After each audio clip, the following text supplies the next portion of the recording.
You can publish podcast with iblog.com. 세상에는 많고 많은 직업이 있지요. 저희 잡수다에서 하나씩 들여다보겠습니다. 품격은 없고 컨텐츠만 있는 방송 잡수다입니다. 그 13번째 이야기를 시작하겠습니다.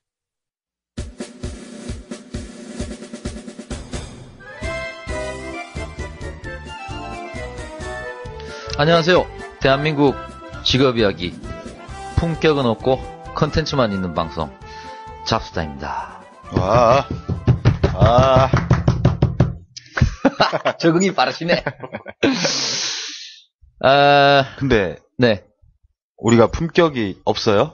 솔직히 품격 없잖아요. 요즘에 품격 너무 넘쳐요. 우리가요? 네, 택시편을 보세요. 없어. 얌전하게 있는 우리들. 택시편은 우리가 어른 모시고 있기 때문에. 내가 팟캐스트 방송도 하지만 제가 또 애청자잖아요. 다양한 방송을 들어보면 우리 방송이 가장 미천하고 가장 품격이 없어. 네, 그건 그래요. 네. 잡수다 13번째 이야기. 오늘은 IT 업계 편 준비했습니다. 본방 들어가기 많았죠. 전에. 네?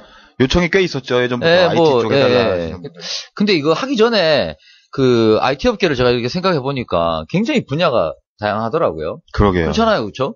네. 엄청나게 분야가 많은데 어떤 쪽을 해야 될지 잘 모르겠지만 오늘 모신 게스트 분이 네. 많은 부분을 좀 이렇게 궁금증을 해소해 주실 수 있지 않을까 이런 생각이 좀 듭니다. 저희도 공부하는 기분으로 네. 이렇게 해보면 괜찮을 것 같아요. 네. 그리고 지금 IT 관련되신 분이 두 분의 신청자가 더 있습니다.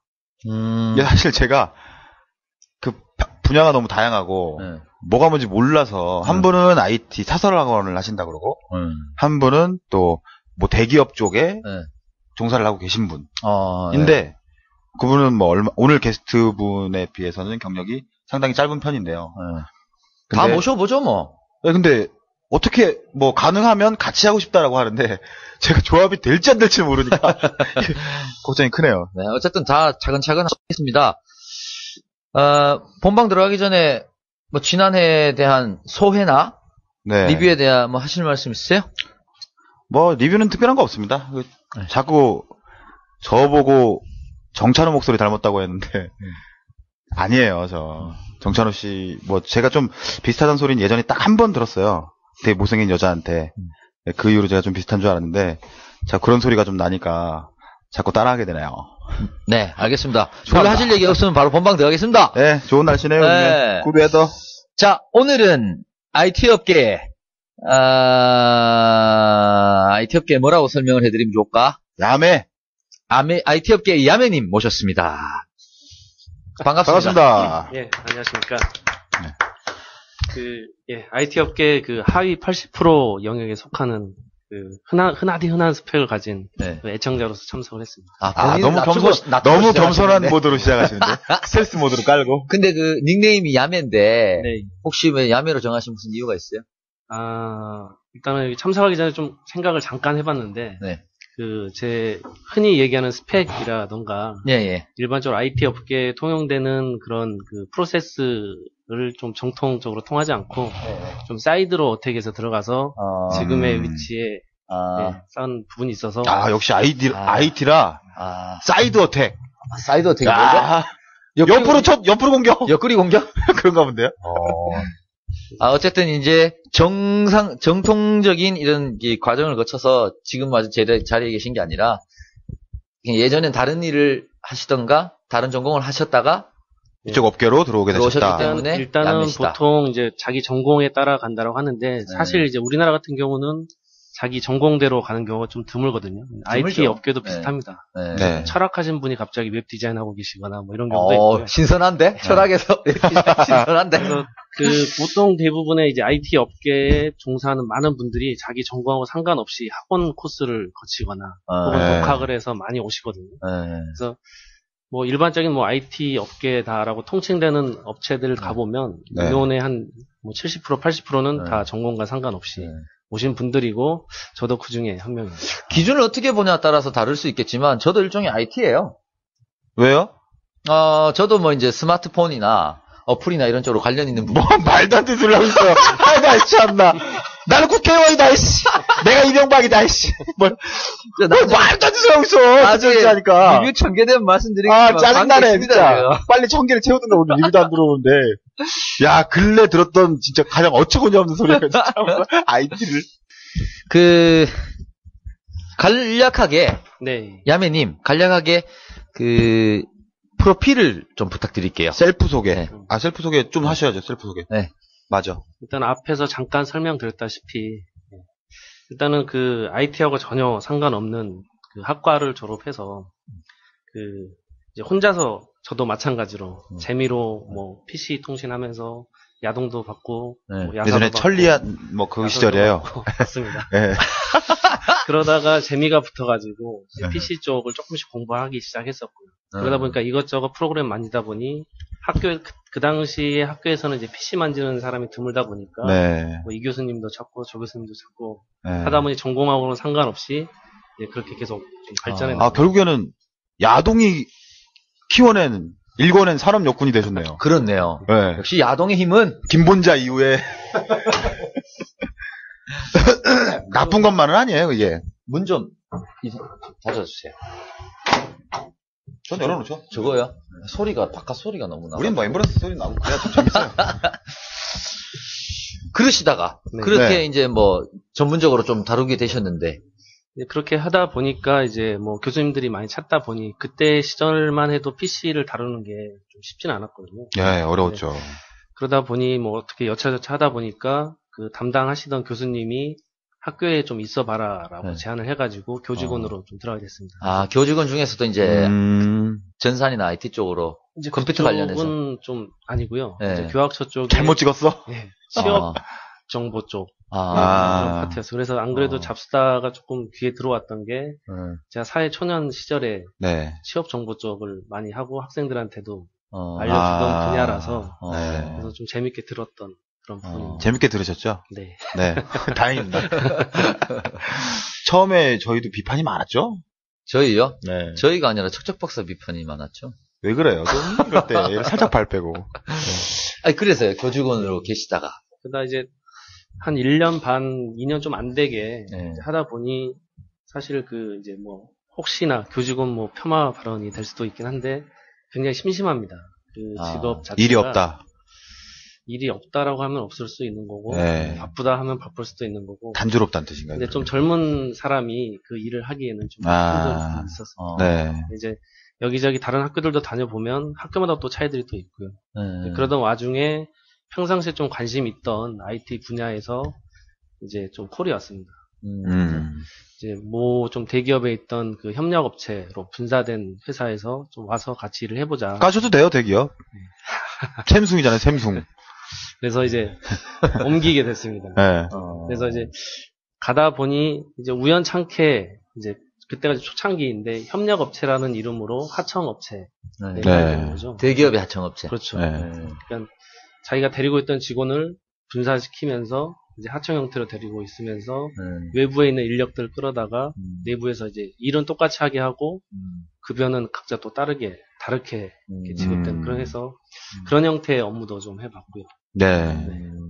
이제 그러다가 이제 거기서 조금 마음고생을 좀 하고 상황을 보니 이건 좀 아닌 것 같다 싶어가지고 그때 당시에 또 다른 뜻이 있던 분하고 조인을 해가지고 바로 한 3개월 만에 좀 급하게 또 옮기게 됐습니다. 그래서 그때 옮긴 회사에서 지금까지 한 12년, 23년 가까이 있게 됐습니다. 저 궁금한 게 있는데요, 말씀 중에. 그 대기업 하청업체에 가셨잖아요? 네. 거기서 하신 일은 뭐예요? 그것도 일종의 IT라고 볼 수도 있고, 그거 좀 틀릴 수도 있는데요. 그거는 이제 정보통신 쪽의 IT라기보다는 말 그대로 아날로그적인 IT인데요. 그러니까는 정직원, 비싼 임금을 쓰는 대기업의 정직원을 시키기에는 일이 조금 가볍고, 그 다음에 빨리빨리 좀 사람들을 가면서 시킬 수 있는 일들을 시키거든요. 저 같은 경우는 어떤 걸 했냐면은 이제 그 대기업에서 만드는 장비들, 산업, 반도체 장비들도 있을 거고요. 산업기계라든가 핸드폰 같은 것들. 매뉴얼이 필요합니다. 매뉴얼. 그렇죠. 물건들 사면 매뉴얼들 딸려오잖아요. 그렇죠. 사용 설명서. 맞습니다. 사용 설명서, 유지 보수 설명서 이런 것들을 만들어야 되는데 그걸 만들기에는 그 비싼 몸값을 주고 만들기 좀 그렇죠. 그래서 그 협력사를 만들어서 조금 낮은 임금의 사람들을 끌어와서 연구원들하고 같이 똑같이 공부하게 만들고 그걸 파악한 다음에 문서 행위를 하는 거죠. 되게 안 좋은 우리나라에서 통용되는 하청의 한 형태네요. 네.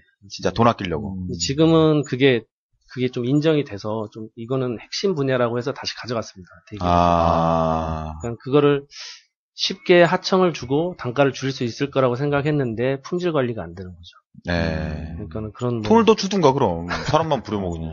이제 그거 하시다가 아는 분이랑 그냥 그 중에 한 분이랑 나오셔가지고 지금까지 쭉 12년 동안. 네, 맞습니다.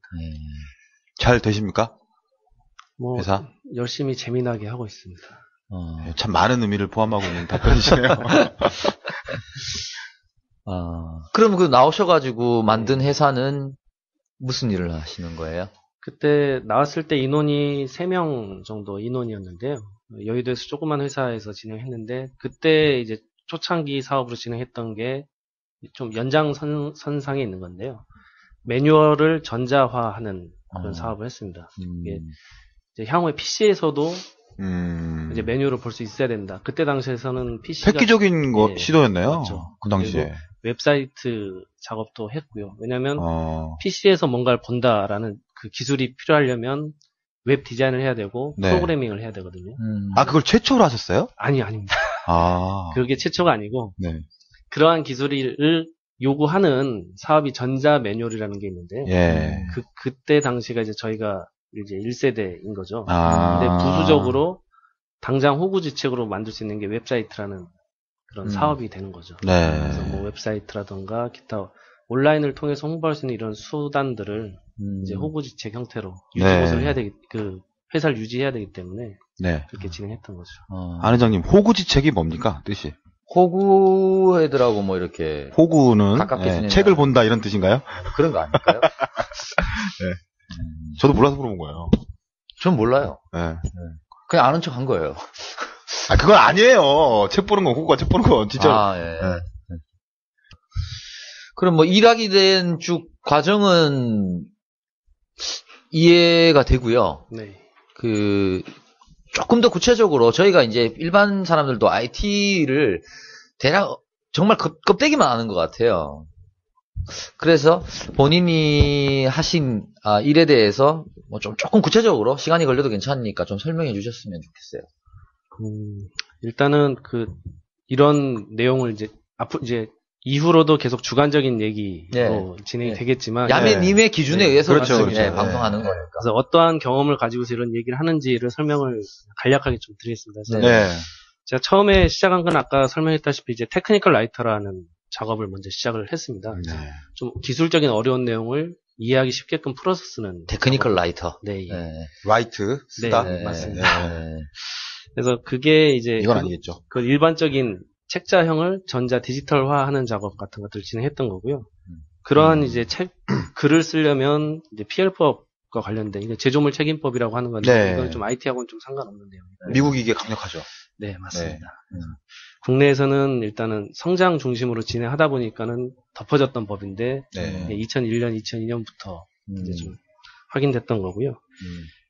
이거는 좀 IT하고 별개인 내용이라서 넘어가고요.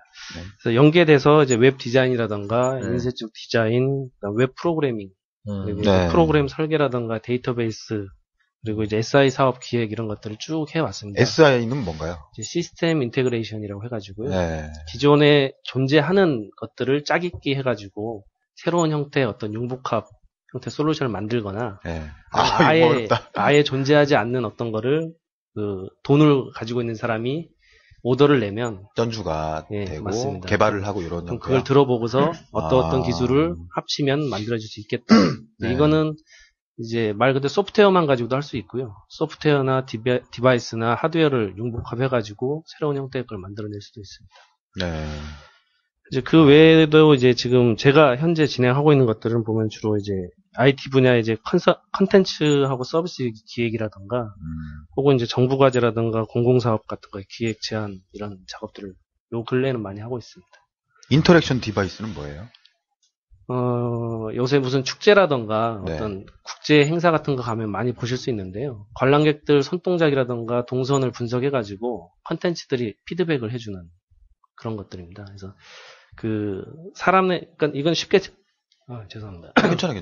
쉽게 생각하면은 그 아이패드 같은 거 손가락으로 잡아서 끌면 화면이 움직이잖아요. 네. 그러한 모든 것들 다 인터랙션 범위로 봅니다. 그래서 마우스 같은 것도 인터랙션 디바이스인데 여기서 이제 말하는 인터랙션 디바이스 같은 것들은 조금 더 사람의 제스처를 추적한다라던가 모션을 맞습니다. 해서 몸 동작을 그대로 콘텐츠 캐릭터가 따라하게 한다라던가 이러한 기술 쪽을 얘기하는 건데요. 뒤에서 얘기하겠지만 이런 기술들 이쪽에 종사하는 분들이 한 방에 가는 경우들이 굉장히 많이 있습니다. 올인했다가요? 한 방에 가다니 뭔 뜻이에요? 그러니까 잘 나가다가 한 방에 훅 간다? 그러니까 굉장히 많은 R&D 비용을 쏟아 부었는데 이제 예를 들면 이스라엘에서 키넥트 같은 기술을 오픈해버리고 유사한 2, 3만 원 정도 기술에 풀어버리면 연구개발비만 남겨버리고 몇십억 투자해가지고 정부기관이나 이런 축전 행사 같은 데다가 뭐 1,000만 원, 2,000만 원씩에 팔던 업체들은 다 문 닫아야 되는 거죠. 그래서 잘하면 한 방 크게 되는 건데 안 되면 쫄딱 한 방에 그냥 가는 유사한 게 지금 아이폰의 시리 같은 국내에도 음성인식 솔루션 업체들이 굉장히 좀 활성화되려고 하던 찰나인데 근데 시리가 딱 들어와 버린 거예요. 한 방에 다 정리됐죠. IT 진짜 험난한 길이다. 그 개발 쪽 분야는 그런 게 되게 많을 것 같아요. 그러니까요. 이게 또 돈의 논리가 되게 심하게 작용되지 않겠어요? 여기 투자라는 개념이 분명히 들어가. 타이밍이 더 중요하지 않을까요? 돈도 돈이지만 둘 다겠지만 완성도 하고 사실 돈 없으면 개발 못 하잖아요. 근데 일단. 기술이라는 게 그 시점에서 필요한 때에 발견이 되거나 발표가 돼야지 터질 수 있는데요. 사실 소비자 눈높이가 그게 맞지 않는데 앞서서 꺼내봤자 그건 사장대 내용입니다. 너무 빨라도 안 되고 그 타이밍이 운칠기삼이네. 타이밍이 그걸 이제 냉정하게 분석해서 타이밍을 잘 잡아야겠죠. 분석한다고 되나요? 진짜 운이 있어야 되지. 그래서 그거하고 유사한 내용도 이제 제가 그 설명을 드렸던 부분이기도 한데 우리나라에도 이제 다음이나 지식인 네이버 같은 경우도 이제 검색 서비스들이 나오는데요. 지금 그 예전에 보면은 그 다음에서 파이어볼이라고 하는 그런 디렉토리 검색 같은 게 있었어요.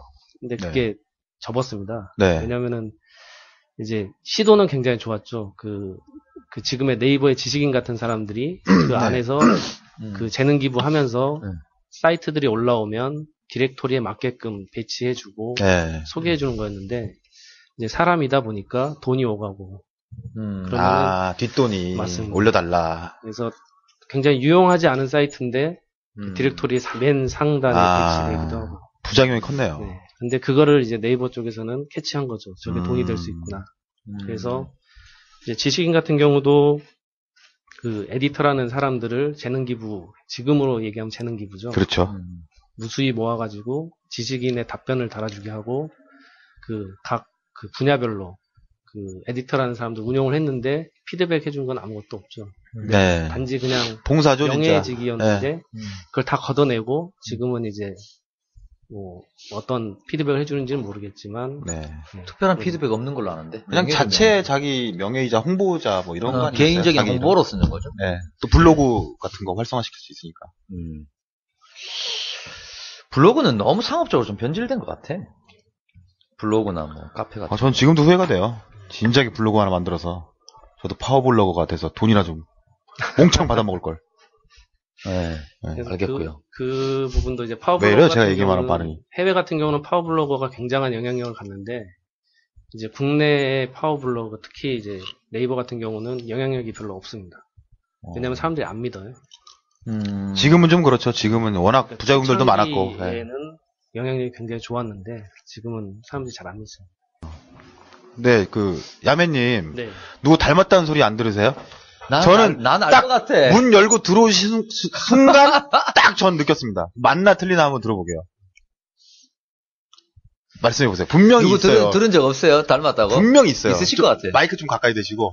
근래 들어본 게 가장 많이 들었던 거. 박철?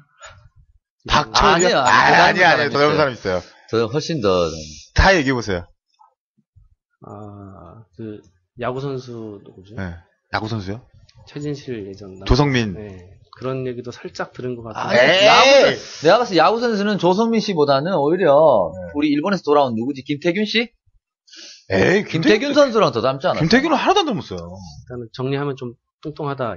아니에요. 그래서 제가 말씀드릴게요. 제가 딱 들어오시는 순간. 나 지금 영화계죠? 네, 맞아요. 저는 봉준호 감독님 들어오신 줄 알았습니다. 동감합니다. 그죠? 네, 봉준호 감독님 되게 닮았어. 네. 좀 잘생긴 봉준호 감독. 네. 네. 다이어트 하도록 하겠습니다. 아니, 봉준호 감독이 이렇게 등치가 있진 않아요. 네. 그런 얘기 안 들어보셨어요? 등치가 적당하신데요, 왜? 헤어스타일이나 이런 이미지가 딱 예술가죠. 그게 느껴져요. 제가 이것도 그 부작용 중에 하나인데요. 네. IT 업계에 투신하면서 몸무게 한 30kg 쪘습니다. 스트레스도 있고 앉아서 하는 안 것도 움직이고 있고 이러니까. 생활이 불규칙하다 보니까 한때 잠깐 살을 빼려고 하루에 딱 3끼만 먹었더니 살이 한 10kg 빠지더라고요. 야식만 안 먹어도 살이 쭉 빠지더라고요. 워낙 또 야근이 많잖아요. 이쪽 업계가. 맞습니다. 야식만 안 먹어도 금방 빠지죠. 네. 아무튼 반갑습니다. 봉 감독님. 네. 네. 제가 봉 감독님께 질문을 할게요. IT란? 심플하죠? 제가 IT 한다고 해서 저는 사실 IT가 뭔지 몰랐거든요. 네, 저도 몰랐어요. 아시잖아요, 전 무식한 거. 맨날 IT만 했지. 나 오늘 처음으로 IT 영어로 검색해봤네? 네. What is IT? Information Technology? 처음 알았어. 처음 알았어요. 그 IT 업계에 계시는 분으로서 IT에 대해서는 간략하게 좀 IT는 무엇입니까? 이렇게 질문을 받으시면 일단은 이제 IT라는 게 그 단어가 이제 퍼진 거는 원래 IT라는 게 약어로 또 여러 가지가 있어요. 그런데 정보통신 분야에서 이제 주로 IT라고 얘기를 하고요. 기본적으로는 어차피 환경이기 때문에 적용하기 가장 쉬운 분야부터 IT가 들어갔습니다. 그래서 시작된 게 사무 분야에 대한 IT 솔루션들이죠. 뭐 워드 프로세서부터 시작해서 그 다음에 이제 네트워크가 만들어지면서 이제 뭐 PC 통신이니 인터넷이니 이런 것들이 만들어졌고 그거를 이제 활용하기 위해서 웹페이지들이 만들어진 거고요. 웹페이지 디자이너가 생긴 거고 그냥 만들어진 페이지만 보고 되게 심심하다. 고객의 피드백을 알고 싶다 해서 이제 CGI라는 형태로 해가지고 고객의 피드백을 입력할 수 있는 인터페이스가 만들어집니다. 네. 근데 이제 입력을 했으면 이렇게 저장이 돼야 되니까 데이터베이스라는 게 생긴 거고요. 그러면 이제 그거를 다 운영할 수 있는 이제 전반적인 그런 기술들이 발전하고 서버 기술들이 만들어진 게 지금 현재 우리가 그냥 일반적으로 IT라고 하는 그런 범주에 속해 있는 그런 덩어리입니다. 네. 귀에 쏙쏙 들어오네. 근데 진짜 교수님 아니세요? 되게 일목요연하게 그냥 단계별로 싹싹싹 이렇게 내려가시는데 쏙쏙. 가장 체계적인 게스트가 아니신가? 자스타 역사상. 그죠? 네. 준비된 게스트인데요. 아까 제가 초대에도 말씀드렸지만은, IT는 지금 말씀해주신 대로 귀에 쏙 들어와요. 그렇구나. 그런데, 사실 그 관련된 직군이 굉장히 다양하잖아요. 네. 상식선에서 봐도 엄청나게 많을 것 같거든요. 네. 야매님이 몸담고 계셨던 그 IT 업계의 어떤 대표적인 형태, 그리고 이제 그 사람들이 어떤 일으키는, 수익 창출 방식, 이런 거지, 상상은 가지만, 업계 계신 분으로서 대략 이렇다. 네. 일단은 말씀하신 것처럼 굉장히 좀 다양하고 방대한 내용인데요. 가장 이제 저희가 많이 아는, 일반인들도 많이 아는 부분들이 일단 뭐 홈페이지 제작? 네, 맞습니다. 네. 그래서 그게 가장 초창기부터 시작됐고, 지금도 계속 하고 있는 일들이고요. 네. 그러면 이제 그 홈페이지라는 게 사실상은 그 기존에 우리가 뭐였냐면 기업체들에서 홍보 전단지들 만들잖아요. 그거를 이제 PC에다가 옮긴 거고 사람들이 PC에서 볼 수 있게 한 건데 거기 전단지에다가 글을 써가지고 회사 사람도 보고 회사 사람이 거기 답 따라가지고 그 사람한테 보여줄 수 있고 이런 형태가 이제 홈페이지잖아요. 근데 그거를 다른 데 이제 옮기는 것들이 많이 있습니다. 그래서 예를 들면 그 회계 쪽 같은 경우는 자기가 장부 정리들을 손으로 옛날에 했을 거라고요. 그런 것들을 그 다음에 나온 게 뭐 엑셀이니 이런 툴들이 있고요. 그러다 보니까 자기 혼자만 보니까 답답하니까 여러 사람들 공유하고 싶으니까 뭐 ERP라든가 이런 솔루션들이 만들어진 겁니다. 그래서 자기가 작성한 거를 나 혼자 파일로 여러 사람한테 돌리면 버전 관리도 안 되고 하니까 서버에다 두고서 내가 작성한 걸 지금 이 순간 1000명이 보게, 10,000명이 보게 그거에 대해서 또 답을 얻을 수 있게 이런 것들이 다 IT 범주에 들어가는 거고요. 그다음에 요새 저희들이 이제 많이 접하는 것들 자동차에도 많이 적용되어 있습니다. 그래서 보면 예전에는 자동차에는 시동만 걸고 전진 그리고 뭐 회전 그다음에 멈춤 뭐 이런 정도의 기능이었는데 요새는 내가 갈 위치를 찾아주잖아요. 그런 것도 다 IT 내비게이션. 예, 맞습니다. 네. IT 범주에 들어가고 그다음에 이제 이 차의 주인이 이 차에 들어있냐 안 들어있냐도 확인해 주는 게 스마트 키 같은 것들. 네. 그것도 모두 다 IT 범주에 들어갑니다. 아, 그러면 예. 그 전자기기와 관련된 것도 IT의 일종이다라고 보면 되는 거예요? 아, 그건 너무 예. 확장적인가요? IT가 인포메이션 네. 테크놀로지이기 때문에 정보가 항상 배달이 돼야 됩니다. 그래서 예를 들면 산업기계 장비 같은 경우도 예를 들어 선반 밀링 이런 게 있거든요. 네네네. 그냥 기계를 깎거든요. 깎고 밀고 이런 거죠. 근데 그거는 사람이 눈으로 봅니다. 아. 근데 이거를 이제 IT하고 접목한 부분들 보면 이제 CNC라고 해가지고 컴퓨터가 네.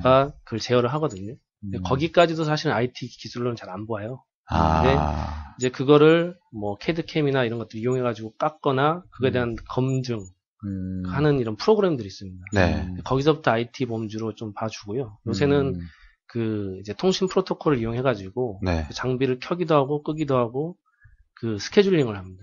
그러니까 원격지에서 제어를 다 할 수 있고요.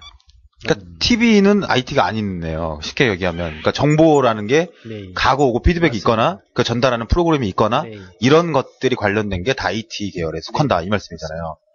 아, 설명 진짜 잘하신다. 근데. TV 같은 경우도 스마트 TV라는 게 나오는 게 뭐냐면 예전엔 TV를 그냥 봤거든요. 그렇죠. 근데 지금 이 TV 다음에 뭐 하지 궁금할 때 인포메이션 키를 누르면 그 다음 TV 프로 정보들이 나오고 이제 그게 서로 피드백 가장 기초적인 거고요. 거기서 조금 더 나가면 지금 저 드라마에 나오는 여자가 메고 있는 백을 사고 싶다라는 생각이 들었을 때 정보창을 누르면 그 백에 대한 정보가 나오는 것까지를 지금 사업들을 만들어가고 있는 중입니다. 네. 제 예전에 학창 시절에 교수님이 강의를 하다가 미래에는 머지않은 미래에는 쌍방향 커뮤니케이션이 가능한 TV가 나올 것이다 이랬었어요. 그래서 뭐 직접 유저가 참여를 하게 되고 그리고 정보가 오고 가고 근데 제가 90년대에 다니지 않았습니까? 말도 안 되는 소리라 그랬죠 그때 당시에. 근데 진짜 지금 하시는 말씀이 다 실현이 돼서 그렇게 하고 있으니까 지금 신기한 말씀하신 세상이네요. 부분은 이제 스마트폰 플랫폼은 아니 그 스마트 TV 플랫폼은 아닌데요. 네. 이제 스마트 TV를 켜면 트위터가 연동이 가능합니다. 네. 그럼 그 TV 프로를 보고 있는 PD가 예를 들어서 그 창에 떠 있고요. 사람들끼리 그 TV 프로에 대해서 의견을 주고받고 이러면 그게 말씀하신 것처럼 유사한 그런 서로 정보를 이 TV 프로그램을 보고 있는 친구들하고 예. 너 이게 어떻냐 얘기를 나눌 수 있는. 그때 교수님 그런 얘기를 해서 네. 그때 에이 왜 말이네 TV가 그냥 보는 거지 이랬었거든요. 저는 제가 오늘 그 IT 업계 우리 잡수다 방송을 한다고 생각해서 네. 이제 제가 사실 이제 생각했던 거는 이제 뭐 홈페이지 제작이나 네. 쉽게 생각할 수 있는 뭐 프로그램 개발이나 단순히가 아니라 그런 걸 생각했었죠. 그래서 이 사람들은 매출 얼마나 벌어들일까 이런 거에 대한 궁금증을 가졌는데 막상 오늘 얘기를 들어보니까 이 IT가 우리가 생각하는 것보다 훨씬 더 우리 생활에 밀접해 있고 방대하지만 되게 밀접하다. 네. 굉장히 범주가 넓게 보면 한없이 넓어지는 거네요. 네. 또 그건 있어요. 저는 또 IT가 진짜 뭔지도 IT 그러는데 도대체 어디까지가 IT고 뭐냐 했는데 지금 이게 하다 보니까 뭔지 알겠어요. 어떤 대략. 기준이 막 조금 오네요. 이 IT 업계라는 게 대략 어느 정도까지 가는지가 초반이지만 이해가 되네요. 이게. 스마트 이런 얘기가 나와서 드리는 얘기인데 사실 요즘 스마트 시장, 스마트폰이니 뭐 스마트 TV니 이 스마트란 용어에 관련된 이 시장이 너무 급변하잖아요. 네. 저 솔직히 굉장히 싫습니다, 개인적으로. 네. 저도요. 너무 싫습니다. 네. 왜냐면 제가 스스로 굉장히 되게 기분 나쁠 때가 언제냐면 스스로한테 화장실에 갔는데 예전 같았으면 만화책을 읽으면서 네, 책을 읽던가, 네, 뭐 그랬었어요. 주로 책을 보던가, 뭐 아니면 뭐 MP3 가지고 음악을 좀 듣던가. 이랬는데 요즘은 뭐 다음이나 네이버 이런 포털 사이트에 뉴스 같은 것들 봤던 거 또 보고 이게 사람이 완전 바보 된 기분이에요. 이게 종속됐어요. 내가 정보를 다양한 정보를 손쉽게 얻는다는 기분이 드는 게 아니라 내가 완전 무슨 바보가 돼가는 기분이다. 이런 기분이 드는 거예요. 게다가 제 주변의 사람들을 보면 밥 먹으러 가도 그렇고 대화도 안 해요. 심지어 저희 집사람하고 집에서 TV를 보고 있어도 TV를 보면서 각자 스마트폰을 만져요. 깜짝깜짝 놀래요, 제가. 내가 어쩌다가 이런 꼬라지가 돼 있나, 이런 삶을 살고 있나, 이 바보처럼 내가. 그래서 일부러 막 더 안 쓰려고 막 하는데도 이게 잘 안 돼요. 중독이 돼 있는 것 같아요. 근데 저는 주변을 봤을 때 보편적으로 저는 덜 쓰는 편인 것 같은데, 다른 사람들 얼마나 심할까. 이게 스마트 시대의 발전이 결코 나는 행복하진 않다, 이게. 기술의 발전은 항상 인간의 소소한 행복들을 앗아가거든요. 그러니까요. 저도 스마트폰 얘기가 나와서 하는 말인데, 뭐 관련이 있을지 모르겠지만, 비슷해요, 저도. 저는, 이제, 기술이 발달하고, 디지털화 될수록. 디지털. 이게, 낭만이 없어집니다, 세상이. 추억이 없어지고, 소소한 이야기거리가 사라지고, 대화가 없어지고, 요즘에 가정에 가보면요, 애새끼들이, 남자나 여자나, 부모랑 대화를 안 해요. 친구도 필요 없어요. 스마트폰만 있으면 돼요. 다 잡판 두들기면서 대화하지 전화도 안 해요. 어릴수록. 커피숍 한번 가보세요. 밥집을 가보세요. 상대방이 있음에도 불구하고 서로 핸드폰 쳐다보고 있습니다. 이게 불과 한 1, 2년 사이에 벌어진 일이에요. 그 앞으로 얼마나 더 심해지겠어요. 그러니까. 심지어 TV도 스마트 TV인데 그냥 드라마 보기만 해도 집중해서 보기만 하면 되는데 그 안에서 또 뭐 인터넷 검색도 되고 뭐 쇼핑도 할 수 있다 그러면 얼마나 복잡하고 바빠 사람이. 일만 하기도 바쁜데. 그러니까 이게 예를 들면 노래방 가서 제가 노래를 부르는데 남들이 다 지들끼리 얘기하고 막 술 먹고 얘기하고 있으면 짜증나잖아요. 자기 혼자만. 근데 스마트폰도 있으면 다 필요 없는 거예요. 자기만 몰두하면 되니까. 그러니까 자기한테 관심이 좀 없다 싶으면 대화 나랑 상관없다 싶으면 다 자기 핸드폰 보고 있으니 이거 문제입니다, 진짜. 더 이상 스마트해지면 안 돼요.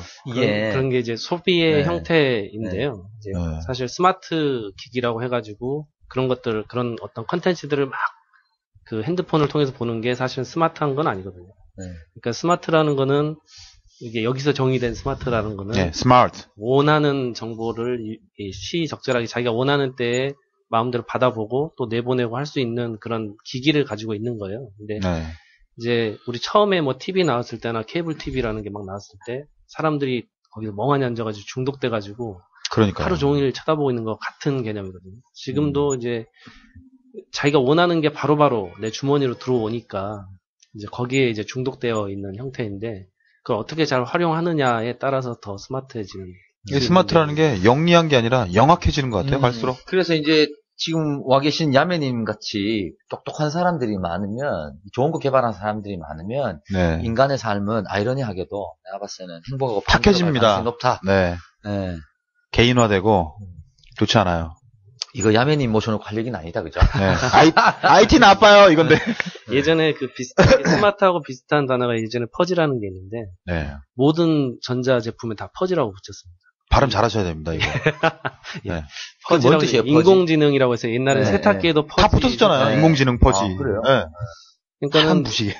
뭐 타이머, 탈수 타이머 퍼집니다. 그게 인공지능이라는 거죠. 그리고 TV도 예약해서 꺼지게 하면은 개나 소나 다 인공지능 갖다 붙였어요, 그 시절에. 마찬가지입니다. 지금도 개나 소나 다 스마트 붙이고 있습니다. 그러니까 예전에 그 밀레니엄 한참 할 때도 온통 건물 이름조차도 밀레니엄이고, 그렇죠. 무슨 프로그램부터 시작해서 세상의 모든 게 다, 그러니까 이게 다 유행이거든요. 그러니까 그 단어에다가 사람을 가둬가지고 소비시키는 거죠. 그래서 이거 안 쓰면 너는 되게 멍청한 거다라고 이제 그 대기업들이 만들어 놓은 프레임 안에 있는 거죠. 밀레니엄 하니까 예전에 1999년 12월 31일 생각나네요. 2000년이 되는 순간 다 리셋되고 뭐 기기가 다 고장 나오고 뭐 예언이 나오고 막 장난 아니었잖아요.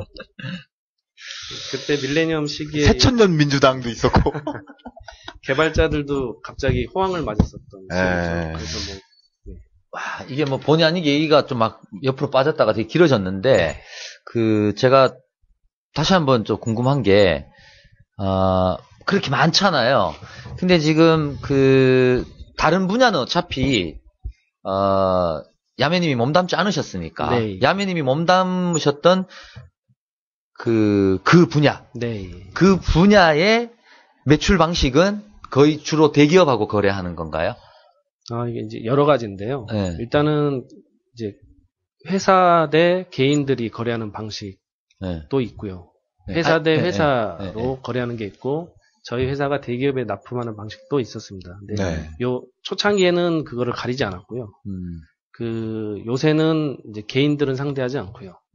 기업 대 기업이거나 혹은 대기업에서 요구하는 내용을 납품하는 형태로만 진행하고 있습니다. 솔루션 제공 뭐 이런 걸로 이해하면 되나요? 솔루션이 됐든 뭐 소프트웨어 플러스 하드웨어 어떤 개발이라든가. 그러니까 대기업에서 자기들이 어떻게 해결할 수 없는, 예를 들어서 SI 사업을 가져왔는데 일단 따긴 했는데 어떻게 처리할 방법이 없는 거죠. 그럼 저희한테 컨설팅을 요청하거나 혹은 이러한 솔루션을 가져올 수 있느냐 하면 일단 단가를 확인해 보고 그다음 저희가 가진 기술이라던가 저희랑 협력사들의 기술들을 확인해 본 다음에 가능하면 그거에 대한 내용들을 이제 피드백을 해주는 거죠. 그런 걸 이제 기획하시면서 업무 중에. 단위가 꽤 크시겠어요. 매출 단위. 그러게요. 기업 상대로 하시면. 이게 뭐 작지는 않은데요. 초창기에 홈페이지도 이건 뭐 나중에 조금 이따 다시 더 상세하게 드리겠지만, 홈페이지 같은 경우도 여기서 말하는 개인들은 뭐 국회의원이나 혹은 어디 기업체의 뭐 회장인데 본인을 조금 더 이렇게 좀 빛내고 싶은 사이트를 만들고 싶다. 이런 것들에 대한 해당되는 내용들이죠. 그런 사이트들 같은 경우에는 좀 다 틀립니다. 예를 들면 아까도 얘기 들었지만 인쇄 전단지, 찌라시 같은 것들. 그 나이트클럽 찌라시는 2,000장, 3,000장을 30만 원짜리로 만들거든요. 디자인하고 인쇄해서 뿌리는데 30만 원이면 됩니다. 근데 똑같은 건데 종이를 다르게 하고 내용 디자인을 바꾸면 그게 4,000만 원, 5,000만 원짜리거든요. 홈페이지도 똑같습니다. 어떤 식으로 작업을 하느냐, 어떻게 기획을 하고 가느냐에 따라서 가격이 월등하게 차이가 나고 퀄리티 차이도 어마어마합니다. 그 얘기 하시니까 저도 이제 뭐 제가 필요해서 홈페이지 뭐 이렇게 만들고 했었는데 막 한참 만들려고 해서 따라 보니까 단가가 뭐 20만 원짜리부터 뭐 몇 천만 원짜리까지 차이가 너무 나더라고요. 근데 내 욕심을 막 다 부리려고 하면 도저히 단가를 맞출 수가 없고 너무 비싸니까. 근데 막 복사하듯이 막 찍어내는, 그러니까 있는 거에서 막 양식만 정해서 안에 텍스트만 바뀌는 정도의 이런 홈페이지는 너무 싸더라고요. 쇼핑몰 같은 거 예를 들면 그럼 뭐 찍어내는 거니까 공장처럼. 일전에 우리 쇼핑몰 여성 슈즈 쇼핑몰 할 때 그때 기레빠시님인가 우라카이님인가 얘기하셨잖아요. 뭐 5만 원짜리부터 있다고. 네, 맞아요. 쇼핑몰이 사이트가. 저도 홈페이지를 만들었잖아요. 저희 얼마 전에. 그 지금 하시는 그 일에 관련된 그죠? 진짜 이게 같은 견적을 넣어도 견적 받아보면 다 같아요. 가격이 뭐 심지어 5배, 6배 차이도 나더라고요. 똑같은데 위치 따라 다르고 걔네 모르면 진짜 그냥 조사를 제대로 안 하고 딱 집으면 나름 퀄리티를 강조하겠지만 사실 기초적인 홈페이지 만드는데 뭐 얼마나 대단한 퀄리티 차이가 있겠어요. 차이가 있을까요? 기초적인 홈페이지는? 아주 기본적인 그냥 디자인 차이? 일단 기획의 차이가 가장 크고요. 이게 이 사이트, 내가 지금 만들어야 되는 게 어떤 목적을 가지고 있느냐. 그냥 단순하게 알리고 싶다 싶으면 아까 설명했다시피 나이트클럽 찌라시 정도면 그 수준 됩니다. 근데 뭔가 좀 의도를 가지고 종이 하나까지 좀 의도를 가지고서 뭔가를 만들고 싶다. 예를 들면 뭐 나이트클럽의 웨이터 같은 경우는 내 명함을 못 찍게 하고 싶다. 그러면은 그걸 비닐 합성 수지를 이용해 가지고 만들거든요. 명함을 찢을 수 없게. 그런 것처럼 홈페이지도 나는 어떤 기획을 가지고서 이 정보를 어떤 방식으로 전달하고 싶다라고 할 때는 그거에 필요한 소요 비용들이 필요가 되는 거죠. 네, 어쨌든 그래서 만들었는데 느낀 건 뭐 지금 야매님 나오셨지만 IT 쪽 사람은 참 피드백 없다. 진짜 사람 짜증나 진짜. 하루에도 몇 번 달려갖고 막 진짜 붙잡고 싸우고 싶은 생각이. 그게 진짜 저 동감하는 부분인데. 너무 느리고. 야매님 생각은 어떠세요? IT 업종 계시는 분들이 좀 피드백이 좀 느린 편인가요? 전체적으로? 이제 그것도 상황에 따라 틀린데요. 말씀드렸다시피 보통은 지금 만나보신 IT 회사라고 하는 이제 보통 웹 에이전시들을 만나실 웹 에이전시죠. 그 회사들이 사실은 대부분 거의 다 좀 영세합니다. 그래서 그 기획자라고 있는 분이 디자인을 하기도 하고, 디자인 하다가 갑자기 프로그래밍을 하기도 하고, 이렇게. 그러니까 그 사이트에 대해서 정확하게 상담을 해줄 사람이 없는 경우가 많아요. 그리고 그만큼 시간을 뺄 수가 없습니다. 그런 것들. 그만큼 저렴하고요. 근데 이제 정확하게, 그러니까 보통은 웹사이트를 만들고 싶은 분들은 내가 뭘 만들고 싶은지를 모르세요. 그리고 내가 뭘 준비해야 되는지를 모릅니다. 그냥 만들어야겠다 해서 만나러 가거든요. 그러면 그쪽 사람들도 되게 좀 황당하죠. 그래서 예, 알겠습니다. 웹사이트 만들려고 하는 거 알겠는데 뭘 어떻게 만들려고 하냐 그러면 잘 모르겠다. 혹은 얘긴 하는데 굉장히 추상적인 얘기. 정리가 안 돼 있는. 그러면 서로 계속 쳇바퀴가 돌게 되죠. 그럴 때 이제 필요한 사람이 정확한 기획자가 있는 게 좋은데요. 이제 사실 이 기획자라는 것도 사실 우리나라에만 있는 굉장히 좀 특이한 직종이긴 합니다. 외국 같은 경우는 기획자가 없어요. 그냥 그 일하는 사람이 그 기획을 하고 바로 수행을 합니다. 근데 우리나라는 좀 이상하게 좀 특화된 그런 그 업자로 존재하는데 이제 그 경험이 많은 사람이 이제 투입돼가지고 어떤 걸 하려고 합니까라고 물어봐서 그동안의 과거의 데이터라던가 경험을 빗대어서 오히려 제시를 해주죠. A안, B안이 있다. C안이 있다. 선택해봐라. 그럼 거기서 선택하면 이 안에서는 어떠한 자료가 필요하니까 다 꺼내봐라. 했을 때 꺼내주면 그 중에서 이 자료가 있으니 더 추가로 필요한 자료는 뭐가 있다라고 얘기를 해줘야 되는데 그런 사람들이 지금 현재 웹 에이전시 시장에 거의 없습니다. 혹은 있는 경우는 굉장히 단가가 비쌉니다. 참고로 제가 의뢰했던 데는 있었습니다. 지금 야매님이 잘 포장을 해주셨는데 어쨌든 피드백은 느려. 기획이 있건 없건. 제가 그러니까 일반인이 봤을 때 IT 직종에 계시는 분들이 피드백이 느리다. 왜냐하면 그분들이 일하는 스타일이 앉아서 뭔가에 몰두하고 뭐 굉장히 단순하고 반복된 작업을 많이 하시잖아요. 물론 기획 단계에서는 굉장히 중요한 일을 하시는 거지만 일단 투입되면 움직이지 않은 상태에서 장시간 노동을 하시니까 이게 우리 영업하는 사람들, 저도 영업맨이지만 영업하는 사람들이 봤을 때는 뭔가 이게 일하는 완전 근본적인 베이스가 다른 거죠. 우리는 고객이 어떤 걸 하고 했으면 라고 바로 액션을 취해주는 게 몸에 습관화되어 있거든요. 그게 서비스니까. 근데 IT 하는 사람들은 내가 라고 전달하면 까지 돌아오는데 한참 걸리는 것 같아요. 그럼 왜 이러죠? 그러니까 습관이 다른 것 같아요. 맞아요. 습관이. 지금 말씀하신 이제 부분이 이제 제가 좀 전에 설명드렸던 기술 영업이라든가 기획자분을 사실은 못 만나보신 거예요. 그런 인원이 있으면 이 사업이 진행될 때 실무자하고 바로 미팅이 들어갑니다. 그리고 그 회사에 상주를 해요. 그래서 업무 돌아가는 거라던가 필요한 자료를 가진 사람이 누군지를 빨리 파악합니다. 그래서 옆에 달라붙어가지고 좀 큰 사업 같은 경우는 일주일 내내 그리로 출근을 해요. 그래서 그러니까 우리가 평소에 접하던 소규모 그러니까 좀 영세한 웹 에이전시 같은 경우는 그게 사실 불가능한 내용이죠. 왜냐하면 한 주 안에 웹사이트 의뢰를 10개 뭐 이상씩 쳐내는 경우도 있고요. 그런 경우에서는 사실 그렇게 시간을 내기도 힘들고 그렇게 내게 되면 단가가 올라가고 그럼 일이 안 들어오고 이 악순환이 계속 반복되니까. 그렇죠. 일단 야매님 제 방송 끝나고 저 홈페이지를 하나 더 제작을 해야 됩니다. 소개 좀 해주세요. 저 피드백 있는 대로 싸면서. 없죠. 확실히 말씀드린 거는 기존 업체랑은 다시 안 할 생각입니다. 그게 제일 어려운 사실 주문입니다. 싼데 잘하는. 알겠습니다, 감독님. 맞아, 그런 거 잘 없어. 없어, 진짜. 싸면 싼 값을 해. 싸면 싼 거고. 잘하면 비싼 거. 저희도 사실은 이제 내부적으로 디자이너나 프로그래머가 있긴 한데 그것보다 더 높은 품질을 요구하는 클라이언트들이 있긴 해요. 그럴 경우에는 이제 저희도 협업 업체를 찾습니다. 단가를 확인해 보면 메인 페이지 하나 빼는데 4,000만 원 이렇게 불러요. 그런 데하고 잡고 하기도 합니다. 필요에 따라서요. 야매님도 웹 홈페이지 개발하세요? 제작? 초창기에는 굉장히 많이 했고요. 지금은 이제 고객의 요구가 있으면 들어보고 수익성이 있을 경우에만 진행을 하고요. 웬만해서는 그러니까 혹시 제가 부탁할까봐 안 하겠다 이 말씀이시죠? 안 해! 나도 자존심이 있지. 몇백짜리는 안 한다 이거야. 몇백이요? 저 몇십 생각했는데? 복제지 복제 몇십은. 저도 명함에 기획이 들어갑니다. 이게 말이 좋아 기획이지 사람 머리 터지는 일이에요. 기획이라는 게.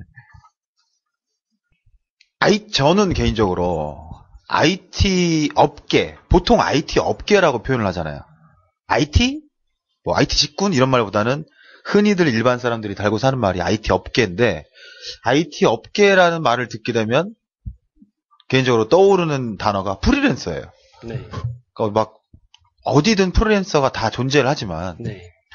프리랜서를 진짜 순 우리말로 쉽게 풀면 백수의 뜻도 있지 않습니까? 자유롭게 그냥 자기가 일종의 순간순간 백수, 순간순간 일 들어오고 이런 것도 표현이 될 수 있는데, IT 업계의 프리랜서 유독 많이 떠오르는 이유가 궁금하기도 하고, 실제로 그 프리랜서가 어떤 의미고 실제로 또 존재도 많이 하는지 뭐 이런 거를 좀 얘기를 들어보고 싶어요. 일단은 말씀하신 대로 이제 프리랜서라는 거는 이제 우리가 일상적으로 뭐 드라마를 보거나 뭐 흔히 일반인들이 생각하기에 시간과 장소에 구애받지 않고 편하게 일하는 사람으로 생각을 하는데요. 그 이제 예를 들면 이제 스포츠에서 보면은 용병들을 쓰지 않습니까? 그걸 프리랜서로 볼 수 있거든요.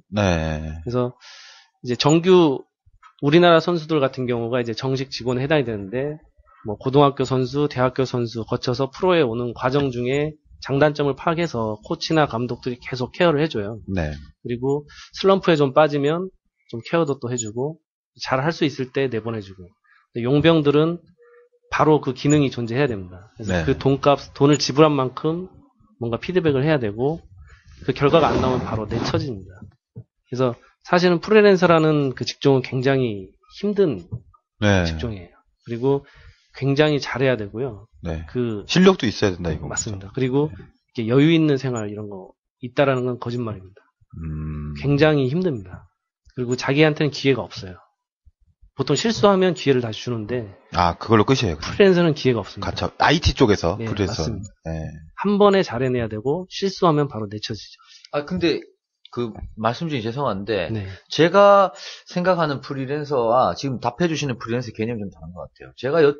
저희가 여쭤보는 의도는 저거 아닌가요? 이 자기 회사 다니면서 IT 회사를 다니면서 번외잡으로 이렇게 프리랜서 하거나 투잡으로 예를 들면 그런 의미 아닌가요? 이게 프리랜서는 지금 뜻을 IT 업계에서 이렇다는 뜻이고 그거를 곁따라 물어보면 되죠, 뭐. 이제 그런 프리랜서하고 투잡하는 거는 또 전혀 별개인데요. 이제 그렇군요. 프리랜서는 전업 프리랜서인 거고, 투잡은 보통 자기 본업이 있는데, 그렇죠. 뭐 주말이나 알바하는 거죠, 알바하는 건데, 실제적으로 그 정직원들은 거의 99% 회사가 알바를 투잡을 못하게 되어 있습니다. 걸리면 그냥 바로 퇴사 조치가 가능한데요. 제가 사장이라도 자르겠어요. 그리고 실제적으로 투잡 뛰는 사람은 그냥 바로 압니다. 보면은요. 표시가 나요? 바로 표시가 나고 업무 능률이 확 떨어져 있고요. 일단 뭐 꾸벅꾸벅 존다던가 자꾸 헛소리 한다던가 평상시에 업무 능력의 한 60% 미만으로 떨어집니다. 그럼 저도 투잡이네요. 맨날 조는데. 전화 나가서 받고. 맞습니다. 잠깐만요 한 다음에 나가서 받고. 고객들하고도 계속 헷갈리고. 그 자기가 하고 있는 작업에 집중할 수 있는. 지금 저희 잡수다 방송에 헬리콥터가 출연해서 헬기가 출연하는 방송 잡수다. 간첩이다! 잡수다입니다. 하셔도 돼요 이제. 투잡을 하는 친구들 제 개인적인 생각인데 그래도 우리나라는 인지상정이라고 해가지고 좀 힘들다, 투잡을 해야 된다라는 경우에 용인될 수 있는 범위가 뭘까라고 좀 생각을 해보면, 주말에 어디 숯불고기집에서 숯을 피운다던가, 그런 투잡. 완전 별개. 머리를 안 쓰는. 그러니까 머리를 쓰는 직종을 가진 사람은 또 다른 머리를 쓰는 일을 하면 충돌이 일어납니다. 그래서 자기 본업이 무너지는 경우가 많고요. 그래서 그런 경우라면은 어떤 용인될 수 있는 부분이라고 생각이 되겠지만, 이 자기가 주특기로 삼고 있는 업무를 회사 외 번외로 또 한다라고 하는 거는 틀림없이 충돌이 일어나고 말 그대로 딴주머니 차는 거잖아요. 직업 윤리상 어긋나는 내용이기도 합니다. 그거는 이제 FM적인 야매님의 이제 저는 왜 이걸 아까 여쭤봤냐면 저는 이제 뭐 저희 회사 관련 뭐 이런 거 만들다 보니까 실제로 이제 거래하는 과정에서 투잡하는 걸 제가 직접 보게 되니까 그런 분들이 실제로 꽤 있더라. 지금 야매님은 이 관리자 측면에서 말씀을 하신 거예요. 그것보다도 그죠. 그 개인적인 측면에서도 이제 IT 분야에 한정했을 때 자기 그 역량을 이렇게 나눠가지고 하게 되면 네. 본인의 역량이 무너지게 돼요. 그래서 네. 자기 발전이라는 게 맞는 표현인지 모르겠지만 자기가 더 높은 평가를 받을 수 있는 기회를 잃게 되는 겁니다.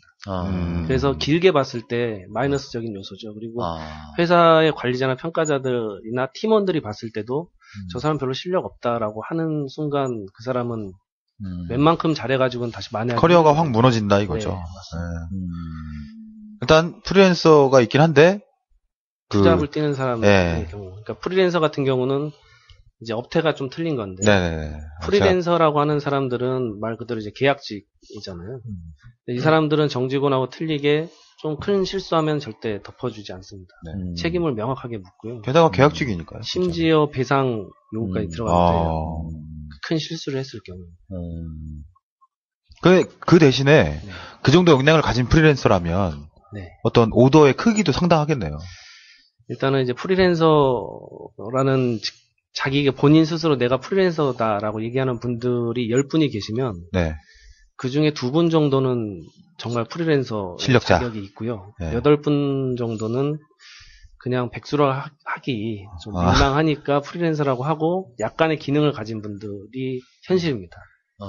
할 줄 아는 건 요거밖에 없는데 뭐 이런 건가요? 그분들 이제 보시면 여러 회사, 그러니까 이력을 보면 여러 회사를 이동하면서 많은 프로젝트에 참여한 분들은 좀 주의해야 돼요.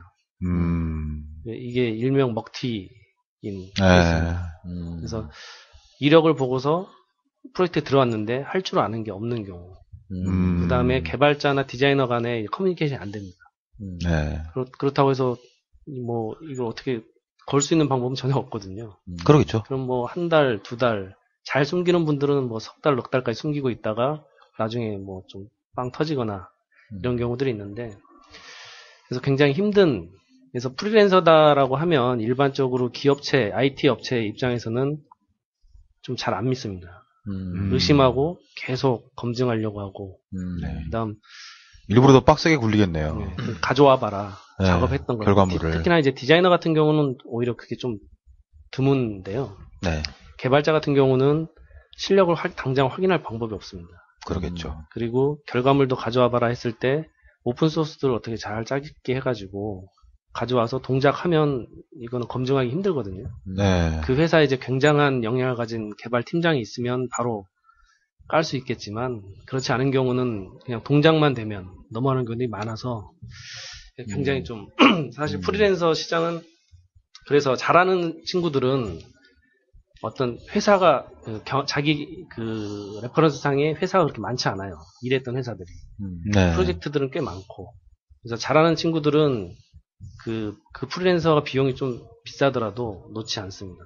그러니까 실력이 있으니까 한 회사에서도 몇 가지 프로젝트를 계속 주고 계속 받고 작업 건수가 많아진다 이 말씀이잖아요. 그런 분들은 회사를 뭐 5개 이상, 뭐 10개 이상 그렇게 넘어가지 않아요. 이력이 뭐 웬만 대한민국의 모든 아이들 다 섭렵한 듯한 이력을 가진 분들 절대 주의 대상입니다. 경력이 많다고 좋은 게 아니죠, 진짜 뭐든. 자, 그럼 이쯤에서 제가 다시 좀 원점으로 돌아가서 대체로 취업은 어려운 편인가요? 굉장히 쉽습니다. 굉장히 쉬워요. 자리도 굉장히 많고. 대기업도요? 대기업은 아니겠죠. 대기업 같은 경우는 대기업의 직원들은 일단 직원을 잘라내기도 힘들고 한번 고용하면 그다음에 그 IT 직군이라고 해서 예를 들면 뭐 자기는 웹 디자이너다. 요새 그런 직군이 있는지는 모르겠지만 그 친구가 와가지고 계속 그 일만 하진 않거든요. 대기업에서 웹 디자인 해라라고서 직원을 뽑진 않아요. 그래서 그런 해당 파트의 업무를 하기 때문에 일반적인 대기업 스펙의 사람을 뽑아서 그 파트의 업무를 맡기게 되는 거죠. 그러다 보니까 대기업은 좀 별개의 얘기고 어차피 전체 그 IT 직군의 90%는 다 중소기업입니다. 인원에. 대기업은 10% 미만이고요. 그리고 그 대기업에 들어간 IT를 하겠다라고 대기업에 들어간 사람들은 결국은 다 매니저가 되는 거고 실제 자기가 작업하는 케이스는 굉장히 드문 케이스입니다. 그 취업의 문은 활짝 열려 있다. 본인이 의지만 있으면 언제라도. 네. 그래도 기본적인 기술은 있어야겠죠. 네. 기본적인. 그래서 이직률도 높죠. 네, 맞습니다. 네. 그래서 이직률 같은 경우는 또 아까의 사례와 비슷한데 본인의 의도에 의해서 이직하는 케이스가 있고 잘리는 경우도 많다. 이게 누구나 다 할 수 있는 그런 쪽 작업이기 때문에 한 80% 인원은 그러니까 신입사원들, 신입으로 오는 친구들 중에 10명 중 8명은 이제 학원이나 혹은 뭐 학교에서 뭐 과정 거쳐가지고 할 줄 안다, 기능을 익혔다라고 해서 오는 친구들 같은 경우에 10에 8은 다 떨어져 나갑니다. 네. 계속 배회하죠. 내가 하려고 했던 건 이런 게 아니야 이러면서요. 근데 네, 말씀하세요. 네, 실제 상황을 좀 파악을 잘 못하고 있는 경우이고요. 이상과 현실에서 괴리를 느끼겠네요. 네, 맞습니다. 예를 들면 학교에서 뭐 예를 들자면 야구 경기다라고 치면 학교에서 야구 룰하고 어떤 식으로 경기가 운영되는지를 완벽하게 배웠어요. 네. 뭐 회사에 오면 공을 주고서 투수를 하라고 하거든요. 이게 마운드에서 그 포수 밑에까지도 못 던집니다. 룰은 완벽한데 네. 내 마음대로 잘 안 되는 거죠. 배트를 주면 휘두를 줄도 모르고요. 당구를 백날 각도 재고 시내루를 주고 네. 연습해봤자 직접 그 이론만 해서 다 큐 때 주어지면 네. 삑사리 하는 거랑 똑같죠. 그 중에서 그럼 살아남는 애들은 뭐 기능적으로 좀 더 우수한 애들이 살아남다는 뜻인가요? 의지도 있어야 되겠고. 그 회사에 오면 그러니까 굉장히 드문 케이스의 100에 1명 정도는 본인이 노력을 해서 그 실무적인 내용까지도 어떻게 익힌 친구들이 있어요. 그래서 예를 들면은 웹 에이전시에서 사람을 뽑았는데 어떤 친구는 본인 웹사이트를 운영하고 있고 뭐 아르바이트로 기존에 뭐 여러 개의 웹사이트를 만들어 봤다. 그리고 뭐 카페도 운영하고 블로그도 운영하고 이런 경우는 이미 모든 기본적인 소양은 다 갖췄거든요. 실전 경험마저 다 있으니까. 그러니까 네. 그 이제 트레이닝이죠. 네네. 그러니까 체력을 갖추고 있는 거죠. 네. 이제 여기서 경기를 뛰어야 되는데 그 경기는 업체의 사람들을 만나는 겁니다. 네. 업체의 사람들을 만나면 이제 그게 실제 경기로 비유할 수 있는데요. 그 좋은 공을 안 줍니다. 미팅합시다 한 다음에 미팅할 내용도 없거나 자료를 줄 걸로 믿었는데 자료를 안 주거나 우리 사이트를 빨리 구축해야 됩니다. 근데 빨리 할 수 있는 기본 조건이 전혀 안 되죠. 그럼 화를 냅니다. 신입사원들 같은 경우는 막 화를 내고 개념이 없다. 이런 식의 얘기를 하는데 경력자들 같은 경우는 이게 당연한 건데 그렇죠. 이게 그러니까 그 경기 운영 자체를 안 해본 친구하고 해본 친구 차이가 이제 거기서부터 나는 겁니다. 그러니까 경험이 굉장히 중요한 거예요. 100에 1명은 그렇고요. 네. 대체로 나머지는 살아남는 친구들은 어떤 친구들이 있어요? 일단은 그 맷집이 좋은. 잘 버티는. 네. 그리고 정신력. 열심히 노력하고. 그렇죠. 그게 잡의 기본이죠. 네, 멘탈이죠, 멘탈. 그래서 본인이 물론 이제 좀 화가 날 수도 있고 자기가 생각했던 거하고 현실이 틀린 경우가 사실은 다 거의 99거든요. 근데 그거를 받아들이고 빨리빨리 습득을 하려고 해야 돼요. 선배들이 뭘 하는지 어떻게 움직이는지. 그래서 이제 어떤 친구들은 너무 본인이 굉장히 잘나고 똑똑했는데 선배들이 너무 무식해 보이거나 그 상대하는 거래처가 되게 좀 이런 환경이 너무 열악하다 이렇게 생각하고서 막 비난하고 회사 옮기고 이런 친구들이 있는데 옮겨도 똑같습니다. 유사한 상황들을 계속 만나야 돼요. 이게 그 학교 다닐 때만 이제 IT 공부하고 이런 친구들은 대체로 그런 걸 꿈꾸지 않을까요? 현실은 뭐 일단 뭐 어쨌든 간에 잘 모르지만 스티븐 잡스를 꿈꾸는. 네. 스티브 잡스예요? 네. 스티브는 아니구나. 네. 스티브는 스티브 시갈인가? 네. 어쨌든 스티브 잡스를 많은 친구들이 네. 꿈꾸지 않을까. 그러겠죠. 네. 밖에서 보이는 것도 되게 어떻게 보면 이게 파고 들어갈수록 IT 쪽이 되게 3D 업종처럼 되게 어렵잖아요. 진짜 근무 강도도 세고. 이런데 화려해 보이니까 일단. 상황에 따라서 다 틀린데 방금 말씀하신 것처럼 이제 잡스 같은 경우도 잡스가 만약에 웹 에이전시의 팀장이다. 그럼 그 회사는 바로 망합니다. 고객한테 날 따라라. 네. 이 디자인 멋지지. 고객은 화냅니다. 아니 내가 원하는 게 있는데 왜 자꾸 딴소리 하냐. 그렇죠. 내 기준에 맞춰라 하는데 너는 네가 원하는 걸 모르고 있다. 나를 따라라 하는 이 스타일이 그 사회 초년 웹 디자이너들 혹은 기타 뭐 UI나 UX 디자이너들한테 많이 볼 수 있거든요. 이게 정말 끝내주는 거다. 고객이 너무 촌스럽고 옛날 사람들에서 이해를 못한다. 일단 한번 구축하면 사람들이 막 다 환호할 거다. 근데 이거는 사실 CR이 안 먹히는 얘기죠. 사실은 수요가 그 요구사항이 정확하게 있는데 그걸 거부하고 자기가 잘하는 거. 자기가 하고 싶은 거. 네, 하고 싶은 거를 막 하려고 해요. 또 환경도 중요하지 않겠어요? 스티브 잡스가 우리나라에서 태어났으면 뭐 휴대폰 판매점이나 했던가 에지슨도 우리나라에 태어났으면 전파상 됐을 거라고 그러잖아요. 기껏해야. 네. 어쨌든 많은 친구들이 그럴 것 같아요. 네. 그게 뭐 좋은지 안 좋은지 모르겠어요. 저는 나쁘다고는 생각 안 해요. 왜냐면은 스티브 잡스를 꿈꿔야 뭐 스티브 잡스 같은 사람이 될 수 있는 가능성이 1말이라도 있는 거니까. 나쁘다고는 생각 안 하지만 일단 자기가 어떤 회사를 취직하거나 그렇게 되면 그 현실은 직시하고 거기에 또 이렇게 뭐라 그러지? 좀 유연하게 맞춰갈 수 있는 소양이 있어야 그 잡에서 꾸준하게 갈 수 있는 게 아닌가. 그런 이제 의견을 내려면 이제 자기가 모르는 분야까지 충분히 경험을 한 다음에 그때부터 의견을 내면 얘기가 되거든요. 근데 누가 봐도 잘 모르는 상황인데 경험도 부족한 친구가 이제 그런 주장을 계속하면 팀이 깨지게 됩니다. 그렇죠. 팀워크가 붕괴될 수밖에 없죠. 그러면 본인이 맞다라고 튀어나가도 또 다른 그룹에서는 안 받아주고 그렇게 하다가 프리랜서가 되고 자기 스펙에 맞게 살아야 되죠. 그러면은 뭐 취업의 장이 넓으니까 네. 뭐 이력서 들어오면은 어지간하면 그냥 특별한 그래도 기준은 좀 있지 않을까요? 예를 들면 야매님 회사에 뭐 신입 직원들이 이제 이력서를 몇 명 냈다. 네. 그러면 그 중에서 뭐 기왕이면 이런 친구들 뽑겠다. 뭐 이런 기준이 있으실 것 같은데. 이제 이것도 그 주식 차트처럼 네. 이제 곡선을 그리는데요. 곡선요? 그 이제 초창기 IT 시장에서는 인력이 없었습니다. 네. 그러다 보니까는 단순한 웹 디자이너 연봉이 뭐 수천만 원에서 심한 데는 억대까지 찍었던 적도 있고요. 김대중 정권 시절 예전에. 네. 그러다 보니까는 작년에 했었죠, 그 시절에. 인원이 필요하다 학원을 만들었습니다. 그래서 그 붕어빵 찍듯이 6개월 과정에 디자이너, 6개월 과정에 개발자 뽑아져 나와서 그 친구들 연봉이 1,000만 원대까지 떨어졌어요. 그러다 보니까는 이제 또 힘들어지는 거죠. 다들 기피하게 되고. 이제 그 시즌에 이제 학교들에서 IT 학과들이, 관련 학과들이 생기고, 그 이제 곡선이 떨어질 때쯤에 그 친구들이 졸업하고 또 취업되고, 그 시즌이었는데, 요 근래에는 어떤 상황이냐면, 이제 IT의 최종 종착점이 치킨집이다. 치킨집 개업하는 게 최종 종착점이다라는 게 일반인조차 아는 그런. 처음 듣는데요? 퇴직해서요? 그러니까는 하다 너무 힘드니까 창업이나 하자. 그래서 치킨집을 내거나 뭐 만만한 게 프랜차이즈.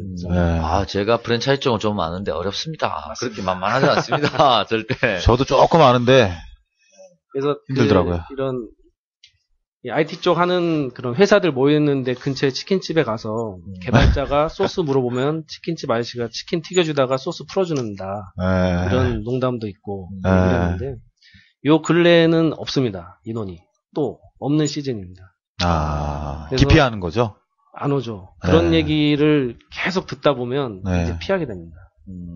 그러니까 시장이 힘들다는데 누가 지원을 하겠어요? 그렇죠. 제 추측인데요. 예. 요즘에는 스마트폰이나 네. 뭐지? 아이패드나 뭐 갤럭시 탭 같은 뭐 이런 어플이나 이런 관련해 가지고 네. 인력들 단가가 좀 괜찮지 않나요? 걔네들 연봉이? 지금 좋습니다. 그쵸? 근데 지금 결코 오래 가지는 못할 것 같아요. 지금 그 시장에 투입되는 순간 향후 5년쯤 뒤면 굉장히 힘드실 거예요. 지금 그거를 학교에서 준비해서 그쪽으로 고민하는 친구들은 내가 봤을 땐 취업할 때쯤 되면 상황이 굉장히 달라져 있을 것 같아요. 그래서 두세 발짝 앞서 봐야 되지 않을까요? 시류가 있으니까. 그런 것도 있고 사실은 그 주기가 보통 4년, 5년 텀인 것 같아요. 제가 짧은 기간이지만 봤을 때는 짧게는 3년에 4년, 뭐 4년에서 5년 텀으로 계속 곡선을 그리는데 그거에 연연하지 않고 쭉 가면 뭐 힘들 때도 있지만 상승가 칠 때도 있거든요. 그냥 쭉 자기 길을 가면 돼요. 그래서 그걸 내가 연봉을 좀 많이 받고 싶다, 적은데 싫다, 힘든데 싫다 이렇게 해서 직업을 IT 쪽을 선택하면 그건 힘든 길이 계속 될 거고요. 내가 좀 하고 싶은 거 좋아하는 분야에서 좀 해보고 싶다 일을 했을 경우에 뭐 디자이너, 웹 디자이너건, IT 쪽 디자이너건, 혹은 뭐 개발자건 해가지고 자기 역량을 쌓으면 그거는 다 맛볼 수 있다라고 생각을 해요. 제가 좀 궁금한 게 있는데, 네. 성비율은 어때요? 남자가 그래도 아직까지는 많지 않을까요? IT 쪽은? 여성보다는? 상황이 좀 틀린데요. 네. 일단 디자인 쪽 부분을 보면 2D 쪽 디자인, 뭐 포토샵이나 일러스트나 뭐 이런 쪽들 보면 여성이 상대적으로 굉장히 많고요. 그래요? 3D 쪽을 보시면은 남자가 굉장히 많습니다. 그거는 남자 여자 좀 성향 차이가 있긴 한데 뇌구조 차이인가요? 그런 차이 아닌가요? 맞습니다. 2D는 어떤 뭐 디자인, 쉽게 얘기하면 디자인이고 네. 3D는 기술적인 부분이 더 많이 들어가기 때문에 그런 것도 있긴 한데요.